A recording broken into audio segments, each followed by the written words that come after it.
ভিডিওতে দেখতে পাচ্ছেন হাসনাত আব্দুল্লাহকে সমর্থন করে জামাতের কুমিল্লা দেবিদ্বার আসনে প্রার্থী উইথড্র করেছেন। ভবিষ্যতে বাংলাদেশের যে রাজনীতি, সেই রাজনীতি পরিবর্তনশীল, এটাই তার প্রমাণ।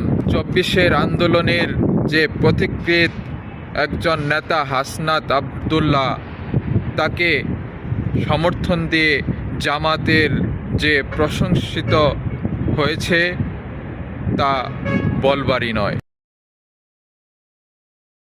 এই জোটের মনোনীত প্রার্থী হাসনাত আব্দুল্লাহকে বিজয়ী করার জন্য কেন্দ্রীয় সংগঠনের নির্দেশনার আলোকে আমাদের সকল দায়িত্বশীল এবং কর্মী যারা বিগত সময়ে দাঁড়িপাল্লা প্রতীককে বিজয়ী করার জন্য আপনারা কাজ করেছেন, আমি আশা করব আমাকে যেভাবে আপনারা গ্রহণ করে নিয়েছেন, আমাদের প্রিয় ভাই হাসনাত আব্দুল্লাহকেও আপনারা সেভাবে গ্রহণ করে নেবেন এবং আগামী দিনে একটি সমৃদ্ধ বাংলাদেশ বিনির্মাণের ক্ষেত্রে আপনারা ভূমিকা পালন করবেন।